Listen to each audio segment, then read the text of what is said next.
இந்த ஃபோட்டோவில் இருக்கிற யாருன்னு தெரியும் உங்களுக்கு? ஸ்ரீலங்கா பொதுஜன பெரமுனோட முக்கிய கைக்கூலின்னு சொல்லலாம். அரசியல் ரீதியாக பார்க்க போய்கள ஒரு முக்கிய பங்காளி அவங்களோட. இவர் ஒரு கருத்து தெரிவிச்சிருக்கார் அப்படின்னு சொன்னால், இப்போது என்பிபி ஆட்சியில் தான் இந்த போதைப் பொருட்கள் வந்து கண்டெய்னர் கணக்கில் பிடிபடுதான், டன் கணக்கில் கண்டெய்னர் கணக்கில் பிடிபடுதான்.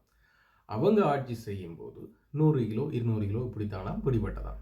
அப்போ குற்றம் எங்கே இருக்குன்னு பார்த்தா இந்த ஆட்சியில் தான் இருக்குதான், பிள்ளை எங்கே இருக்குன்னு பார்த்தா இந்த ஆட்சியில் இருக்குதான். அன்பார்ந்த மக்கள், நீங்கள் இதை உத்து பார்த்தீங்களாக இருந்தால், உங்களோட காலப்பகுதியில் நீங்கள் ஆட்சியை ஒழுங்காக செய்யாததன் காரணமாக போதைப் பொருட்கள் எல்லாம் நாட்டுக்குள்ளே வந்தது, நாடு பூர்வாகவும் பரவினது. அரசியல் நடத்துகிறோம், சட்டத்தை நீதி ஒழுங்காக நிலைநாட்டுறோம் என்ற ஒரு கண் துடைப்புக்காக நீங்கள் 100 கிலோ 50 கிலோ 150 கிலோ பிடிச்சிங்க. மிச்சதெல்லாம் நாட்டுக்குள்ளேயே உலாவி வந்தது. ஆனால் என்பிபி அரசு ஆட்சிக்கு வந்த பிறகு அதெல்லாம் பிடிக்க வெளிக்கிட்டால் டன் கணக்கில், குடோன் கணக்கில், கண்டெய்னர் கணக்கில் வருமா இல்லையா? வருந்தானே.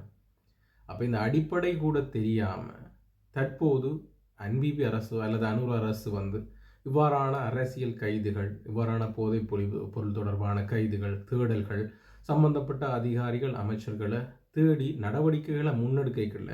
நான் எனக்கு அநேகமாக அவர்கள் இந்த மஹிந்த தரப்பு கிட்ட நெருங்கிட்டு மட்டும் நினைக்கிறேன்.